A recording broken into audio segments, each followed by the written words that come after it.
All right, we are here for Chapter 4 of Endless Summer Book 2. Once again, this is Griffin. Hi, everybody. And let's jump right into it. We've found and been captured by the Watchers. We did find Diego, but we didn't actually rescue him. We just are now captives with him. Oh, and Rourke is a dick, and Iris, our friendly hologram, left with him. Act 4, Chapter 4, Island Justice. We're still in the hostile stronghold. You're escorted to a vast chamber within the central tree of the Watcher village. A large crowd stands gathered inside. Golden eyes stare somberly from elaborate masks.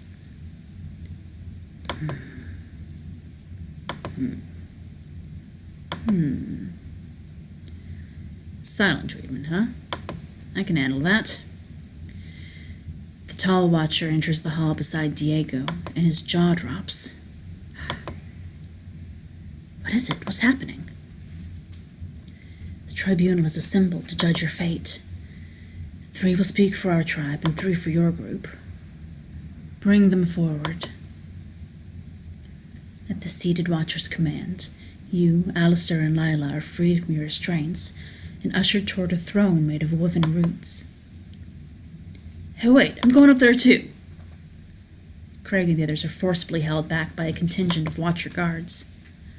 Good luck, Shams. Yeah, apparently we're counting on you. No pressure or anything. The shaman you'd seen earlier hobbles forward to meet you. He begins chanting in a deep, resonant voice. Crystallized destiny, idol of hope. He brings his palm to your forehead. Crystallized destiny, idol. A peal of thunder resounds in the distance. The shaman's eyes widen. His hand trembles as he lowers it from your face. It is a proven truth.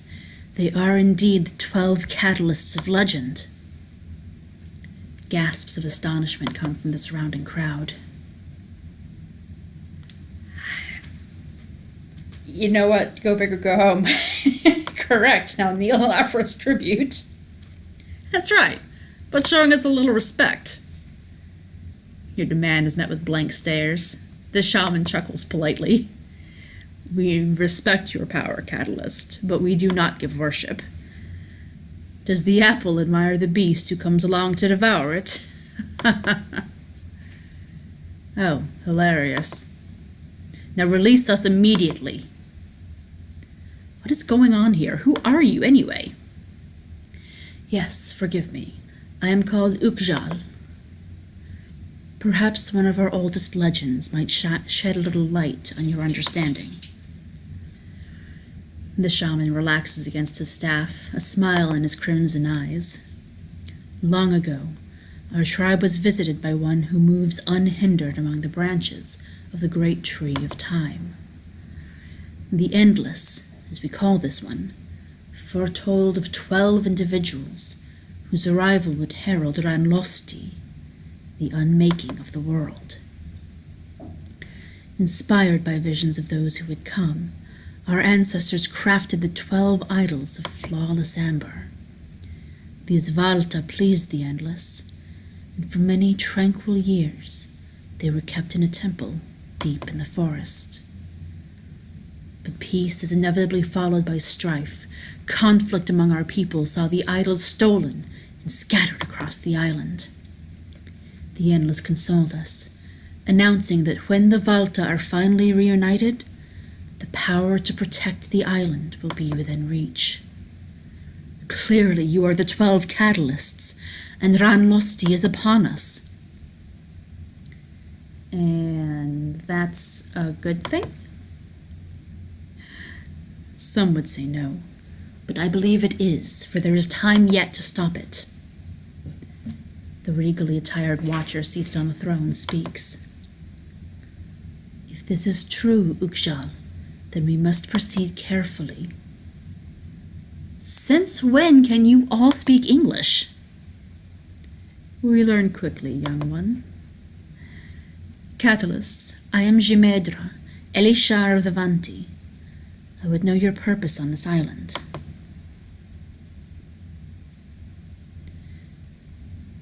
Honestly, we want to find a way home. Clearly, we don't belong here. Let us be on our way, and we'll leave you to your precious island. What absurdity. All life begins and ends upon Vanu. There is nowhere else to go.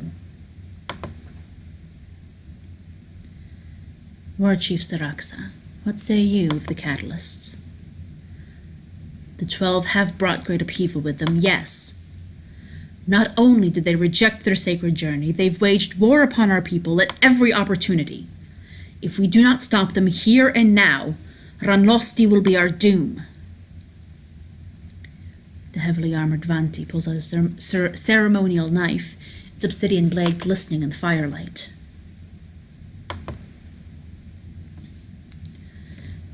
As War Chief of Elistal, I declare the Catalysts blood enemies of the Vanti. Well, that's not good. Piercing war cries erupt from the crowd. As the din crescendos, Saraksa cuts a gash in her arm and raises the bloodied knife above her head. Rah! Madness! Such unnecessary theatrics. On what grounds do you invoke this? They violently resisted Prince Varen's escort. They attacked the Shore Guardian and irresponsibly manipulated the crystals of Vanu. Now they've burned the Valley of Tombs, not to mention endangered the life of our dear keeper of the old faith. Saraksa sneers at Ukshal, who shakes his head dismissively. Shore Guardian? I don't remember any guardian. She speaks of the great crab, one of 4 mighty beasts who guard the island. For generations we've known the appearance of the Catalysts signaled great destruction. Now we know they are the destruction. We also have been taught what we must do to save the island. The time has come. The 12 must die. She slowly lowers the knife, glaring unblinkingly at you and the others. I see. Putting our faith in the Catalyst is clearly a great risk. But you would have us extinguish that risk and face Ranlosti on our own. Jimedra turns toward the tall Vanti, who is standing amid the crowd. And what think you, Varin, my son? Would you have us aid the Catalysts or sentence them to death? It is not my place to speak before the tribunal. Varin. I think I always knew that was his name. I bet he could sway the court in our favor, though it might take some encouragement. Yes, let's telepathically ask him for help. Absolutely. You close your eyes and focus on Varen's presence in your mind.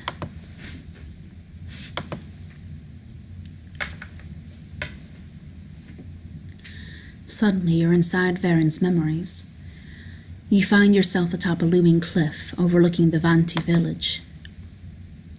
Varen, come. We're going to be late. Mother, you should rest. You've been ill for days. The village depends on me, my son. When Elistel's troubles rest, so shall I. That's what grandfather said before he passed away. Our people just stood and watched as he gave his life. Varen, leave me be. Jimedra departs sadly, leaving Varen alone on the cliffside. He suddenly takes notice of your presence and turns. You! What are you doing in my head, mind talker? I didn't mean to intrude. I need to ask for your help. With the tribunal? Yes, I know we've had our differences, but do you think you could speak on our behalf?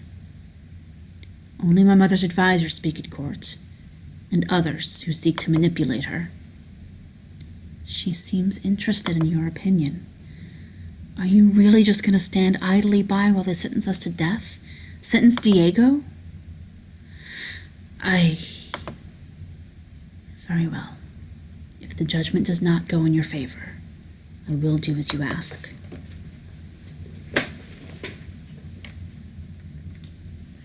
Your consciousness returns to the audience hall. You meet Varen's eyes, and he gives you a subtle nod. Ukjal, did the Endless not speak of the Catalyst's capacity for salvation and destruction? This is true, my Elishar. And we may in fact be enemies after all. That is what we must determine here. Catalysts, do you strive for harmony or change? We seek harmony among all, such is also the Vanti way. But this is not the way of the 12. If they are the prophesied ones, they must be lying. Bah! Murmurs of dissent pass among the gathered Vanti. On their faces you see doubt, distrust, and even fear. You quietly confer with Alistair and Lila. This isn't looking good for us. What if I just said this was all a big misunderstanding? We didn't know about their values or laws. That, or maybe I can vouch for what good kids you guys are. We can show them that we're really not all that bad. Pfft, they won't care about that. I say we go on the offensive and push their own hypocrisy in their faces. I say so too, Alistair. You do that. All right, Alistair. Let him have it.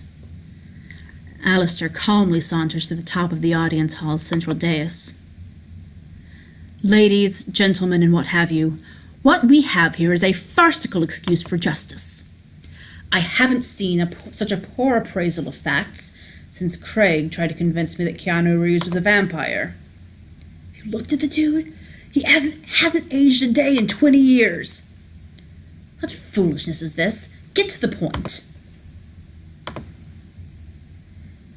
In every encounter, it's been your people who've waged war on us, beginning with a certain follow or die ultimatum on the beach. As for enemies of this island, Shams discovered an amber arrowhead in the shell of the giant crab. Apparently you call this creature the Shore Guardian? Judging by the resinous weaponry around me, it's obvious we weren't the only ones to have defended ourselves against that thing. Like you, we've sought to survive in an environment where all of nature seemed bent on killing us.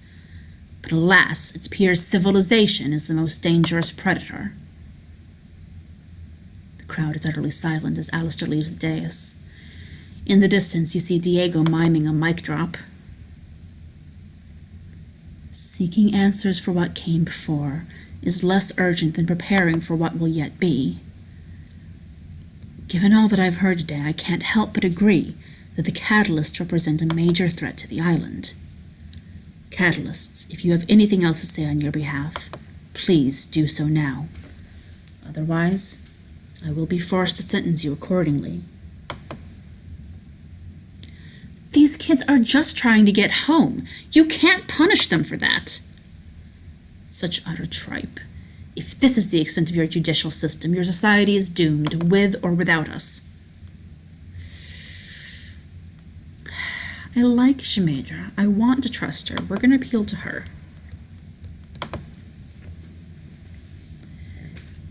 Your Majesty, there's been a huge omission to the facts presented so far. It was Everett Rourke who actually caused all of this. If you want justice, he should be on trial. The Hydra is indeed a blood enemy of our people. However, if you would overlook responsibility for your own actions based on those of others, how can we ever hope you'll protect the island during Ranosti? A Vanti warrior calls out from the crowd angrily, "Death to the Catalysts!" Other voices rise to join his. Suddenly the entire room is chanting as one. Death! Death! Death! Varen steps forward, shouting to be heard. Mother, members of the tribunal, I would speak on the Catalyst's behalf.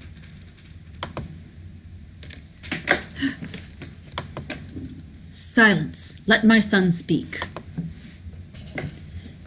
The audience hall is quiet once more. All heads are turned toward Varen. The prince has never contributed his voice at court. Varen, you may be the Elishar's son, but you're also a warrior under my command. Consider your next words very carefully. I do not seek to sway the tribunal's judgment. Instead, I would merely share the truth as I have witnessed it. I've had more dealings with the 12 than any other who has testified today. While they are worthy opponents, they have also avoided battle whenever possible. On many occasions, I've observed them treating Vanu and those who dwell here fairly and respectfully. Whether they herald Vanu's destruction is yet uncertain. What makes it certain is if we deny them our help. Ripples of discussion pass through the hall as the Vanti react to Varen's testimony. Gemedra seems to consider the entire matter thoughtfully. She rises from her throne. I have reached a decision regarding the charges against the 12 catalysts. Catalysts? The threat you pose to the island and our way of life is unquestionable. However, I believe that the fate of the Vanti may yet depend on you. You're letting us go? No. For our safety and your own, I must order your immediate imprisonment on Sharktooth Isle. Imprisonment? It may be of little comfort, but at least you will be safe there while we seek to bring Ranlosti to a peaceful end. You have no right to imprison us. As travelers, our right to safety and agency are protected by international law. This might be the best we could hope for. Mercy? Mercy for the agents of our destruction. You question my judgment, Saraxa? As you would have it, my Elishar. Ah, Natala Diril Arkaru. Such a grievous day. Guards begin to forcibly escort you out of the audience hall.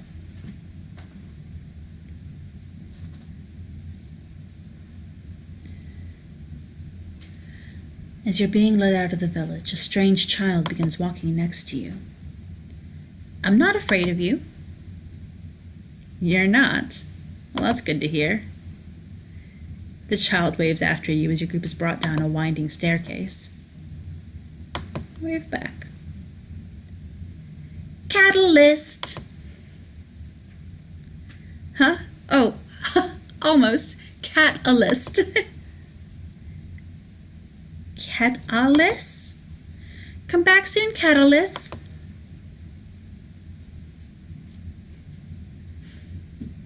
Soon you're on a Vanti boat bound for a distant islet. The young Prince Varen and the shaman Ukjal accompany the guards escorting your group. Where are you taking us? Answer me! Sharktooth Isle. It is a place of exile. Those who set foot upon its shores will never return to Vanu.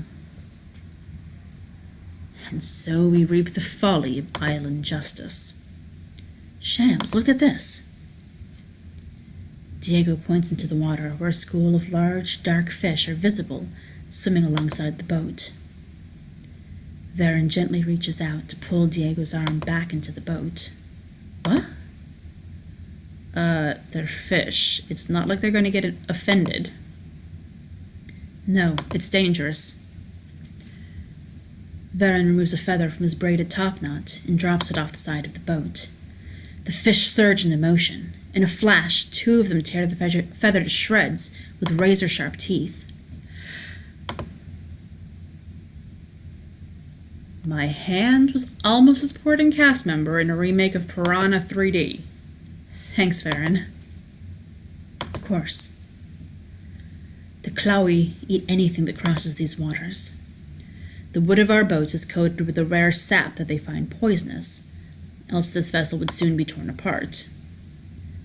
Of course, there are wood-eating barracudas here.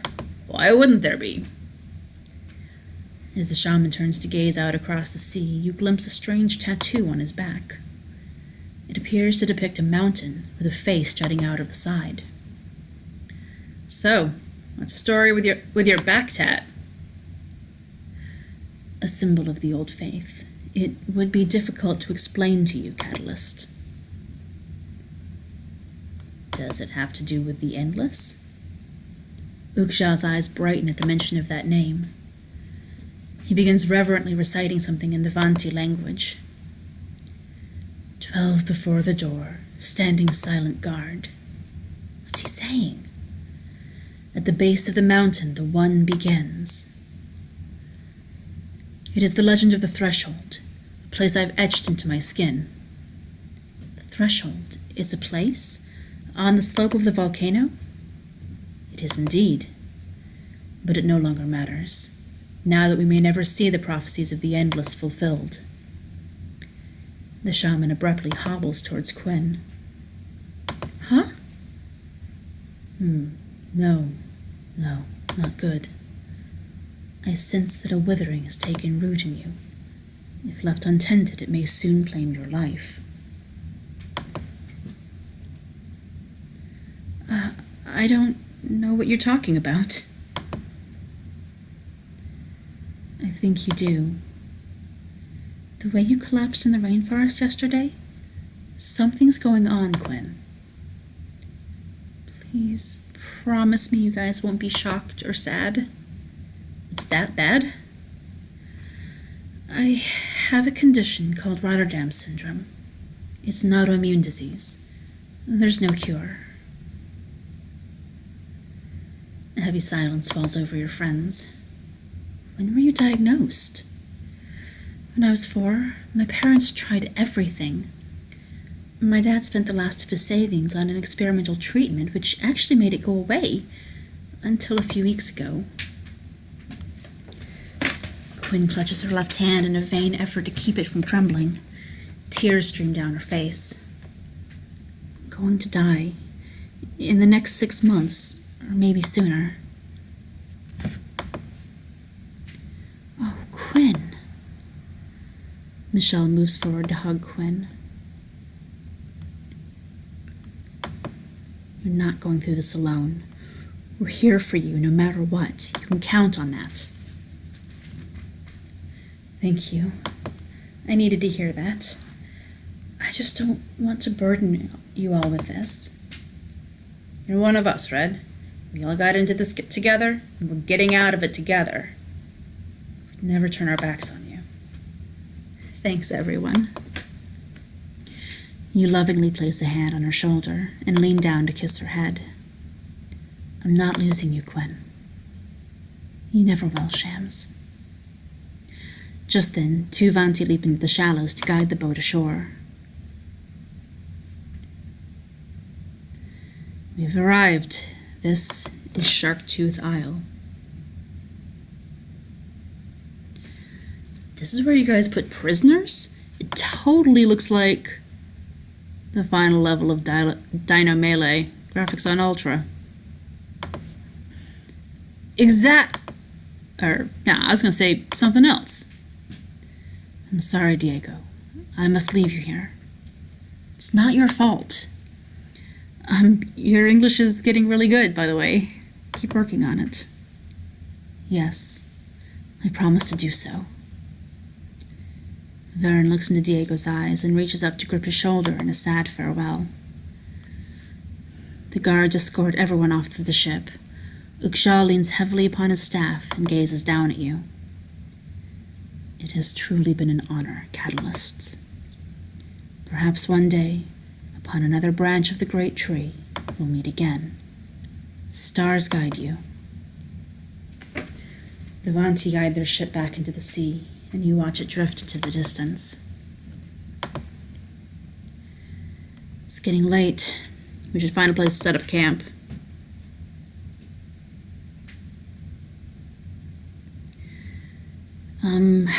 How about there? Grace points toward an imposing 3-story manor overlooking the shore. Ah! Wow, it's beautiful. Or at least it was. What exactly is this place? Looks like the set of a soap opera. Maybe Jack Sparrow's hideout. I think it's our new home. A little while later, you're gathered around in the manor's once resplendent foyer.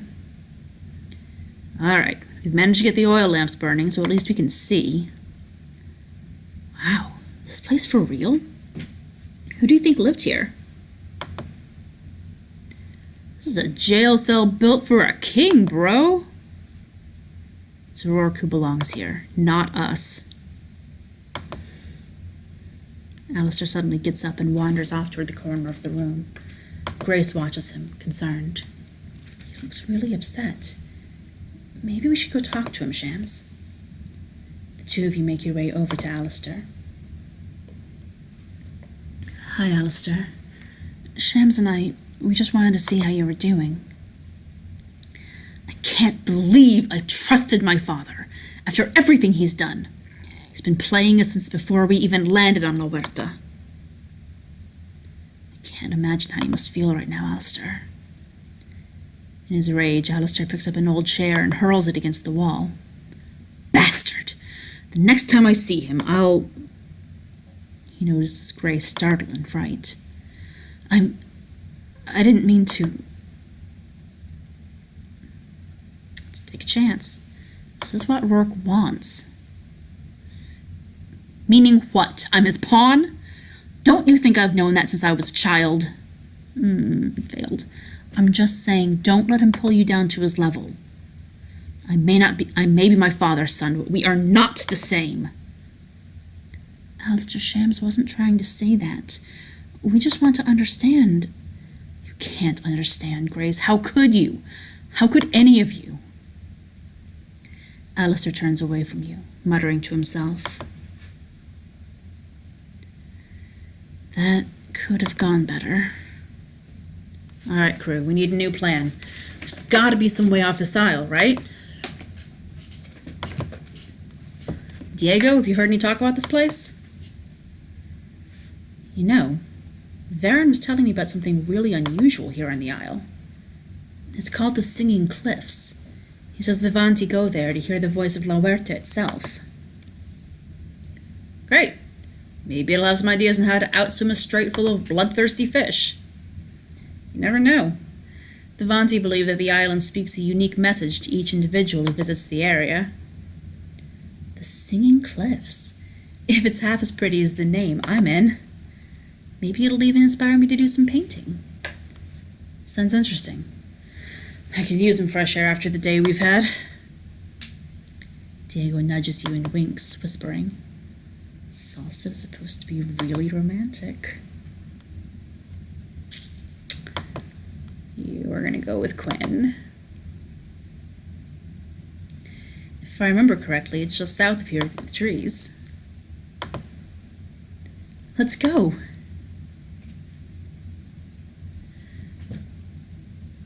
A few minutes later, you and Quinn are making your way southward through a forested region of the Isle. This is so exciting. For all the dangers we faced in La Huerta, there are just as many amazing sights to see. And it's all the more beautiful with you in the picture. Thank you. You know what they say about flattery, though. That it'll get you everywhere? Maybe. Quinn reaches out to take your hand as you walk along. I know it must have been hard telling everyone about your illness. Actually, I'm really glad I did. It's like I finally put down this big burden. I didn't mean to be so secretive. I just knew that as soon as I told anyone, my illness would define me. But you've shown me different, Shams. You taught me that no one thing could ever define me. Just then, an ethereal melody reaches your ears, carried on the wind. Do you hear that? I think it's coming from this way. Ahead, the trees finally give way to a stunning expanse of beach.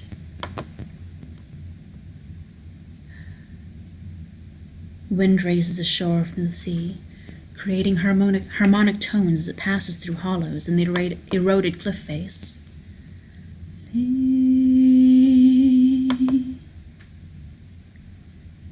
It's like voices singing. As the wind continues its drone, you try to make out specific words.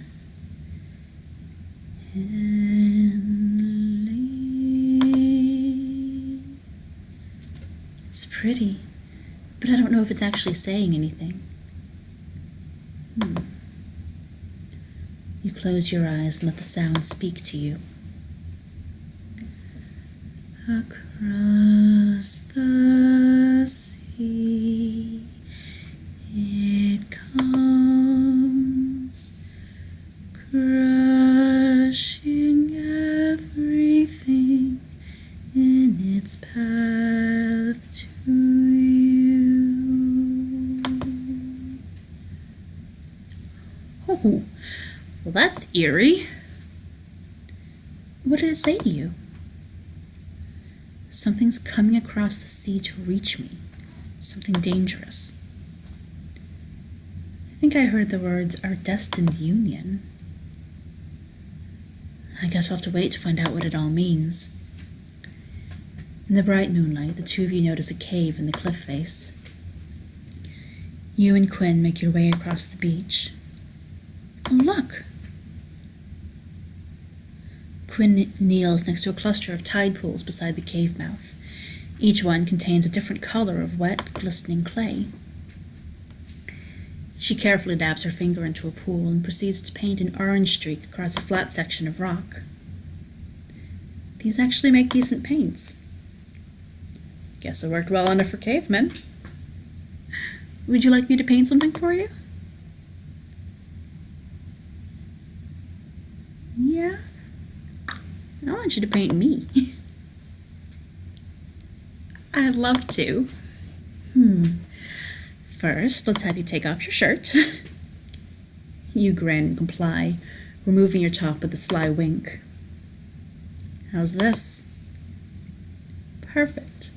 Okay, now face this way. Is this how you have your French girls pose? Quinn giggles and creates several lines on the rock face.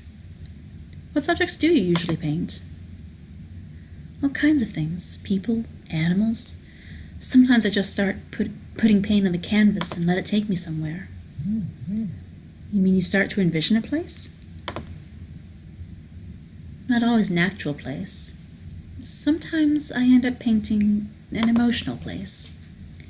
I think there are things you can say with the painting that can't otherwise be expressed. You can show someone how something really feels. I hadn't thought of it that way before. Quinn steps back from the rock wall and you glimpse her work. She's captured an aspect of you that you immediately recognize, but have never seen represented before. Wow, you're really good. Really? You like it? Does this express how you feel about me? Maybe part of it. She smiles and steps closer to you. But there are things that can't be fully expressed through art.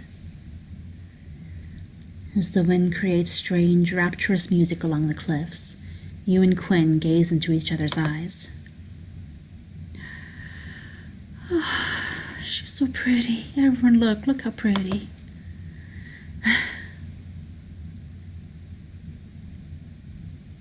Of course we're going to lean in to kiss her. As you move closer, the pale moonlight makes Quinn's face look hauntingly beautiful.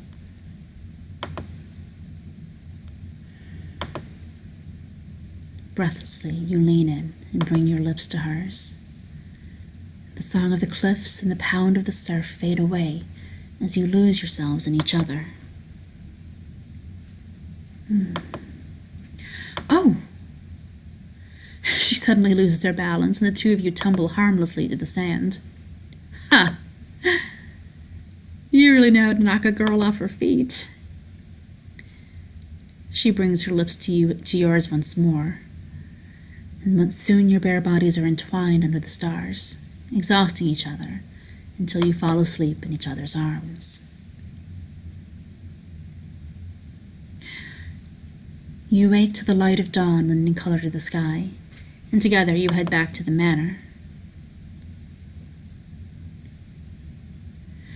You're strolling up the beach when Lila comes dashing up to you.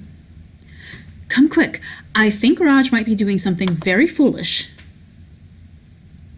You and several others follow Lila to find Raj dangling precariously from the prow of an old shipwreck. Raj, what the? I see a barrel in the ship's hold. It's gotta be Caribbean rum. Please come down, you're going to get hurt. You and Sean move to the edge of the water beside the ship. Raj tries to swing closer to the deck. The desiccated wood of the prow groans in protest. There's something else. I see something else. Raj, what is it? I think it's one of those idol things. Shams, if I come down and boost you up, do you think you could reach into the window of the ship? Help Raj grab the idol. All right, let's give it a shot. Sweet. You and Sean help Raj get down from the prow. Raj wades ankle deep into the water beside the hull of the ship, and you climb up onto his shoulders. Whoa, easy there. Sorry, I'm ticklish. Raj chuckles uncontrollably, causing his weight to pitch forward beneath you. A swarm of dark shapes writhe in the deeper waters, inches from Raj's feet. Oh God, just try to keep still. I'm trying. You barely manage to latch onto the frame of the window in the ship's hull. Peeking your head into the window, you notice the amber statue just inside. Take it. Got it. Sweet. Let's get out of here.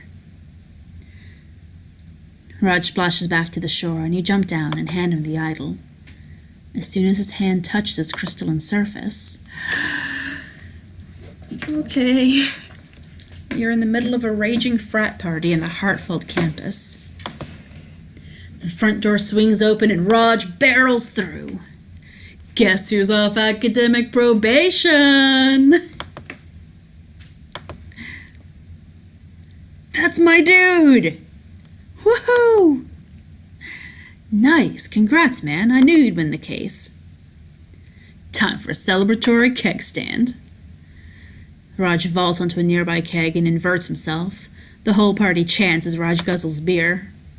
He gets up and raises his fist in triumph. Ha ha! I'm back, dudes! So what ended up happening at the hearing? Professor McCarty dropped the charges. He couldn't prove I cheated. High five, bro!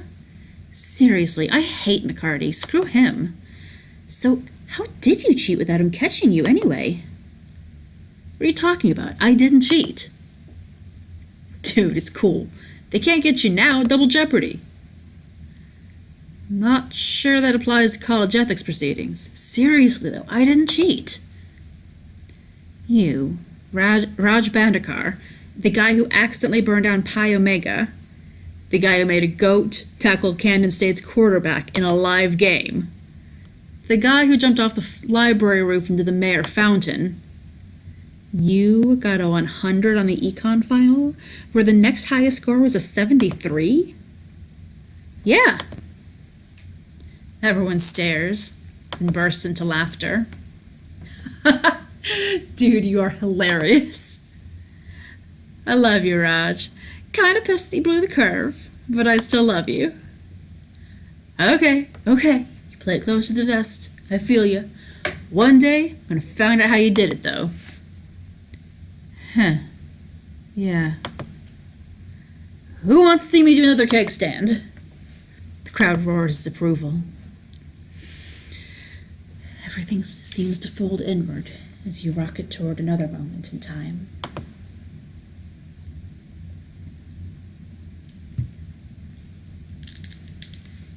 You're in the kitchen of the Celestial. Raj is standing a short distance away, slicing vegetables and dropping them into a pot of simmering water. Pies make peace. Rourke saunters into the kitchen. There's something noticeably off about him. Splendid lunch, Raj. Truly outdid yourself. He picks his teeth with the jagged end of a broken femur. Who knew grilled saber-tooth could be so incredibly savory? This kind of stuff wasn't in the job description, dude. And you might want to lay off the time crystals. They're turning into a full-on Dr. Moreau head case. Nonsense. Each time I'd get just a bit closer to the one I seek. You're never going to find that red spacesuit person. Rourke snarls, but his attention is suddenly drawn to a small drone hovering into the room. Ah, Iris. Have you brought the special ingredient for this evening's dinner? As you requested, Mr. Rourke. The drone tows a wheeled cart to the center of the kitchen. Very good. Let's show our head chef what he'll be preparing. Rourke reaches for a box in the cart, carefully prying open the lid.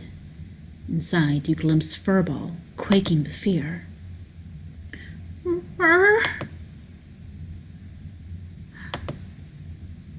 Raj reaches back to untie his apron and whips it off. No! You pushed me too far this time. Oh, come on. It's just one teeny tiny, freezy, sneezy fox. Furball is my friend. You don't eat friends. Rourke sighs irritatedly and turns away. Besides, I've prepared something else for you tonight. Oh? Raj twists the apron in his hands and wields it like a whip, striking a hanging rack. The rack swings free of one of its supports, and a pile of pans and heavy cookware suddenly tumbles onto Rourke. Ah! Furball, come on!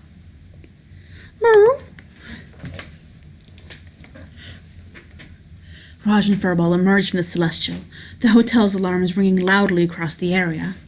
Hurry, he's coming! A battered and bruised Rourke shambles after them, carrying a harpoon gun. I've had about enough of your insubordination, head chef Raj. Rourke gains on them, aiming his weapon.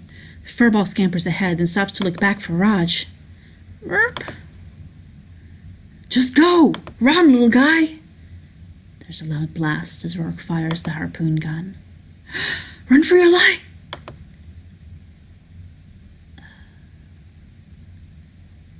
Suddenly, you're back on Sharktooth Isle. Raj passes the idol back to you. Why don't you hold on to it for now, Shams? I've got to get lunch started.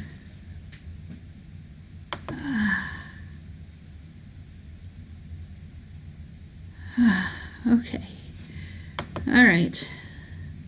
These are, I've seen them all before, and they don't get any easier.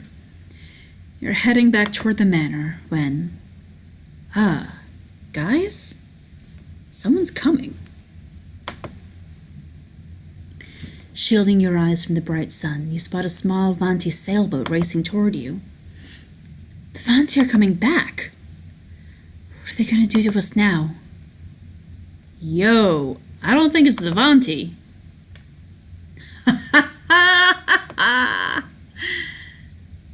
As the outrigger skids up onto the shore, the woman leaps off, alighting gracefully on the sand. Ah, it would appear the captain is sent out a welcoming party. Très gentil. In a flash of movement, she pulls out a wheellock pistol and points it at you. Take me to Malatesta.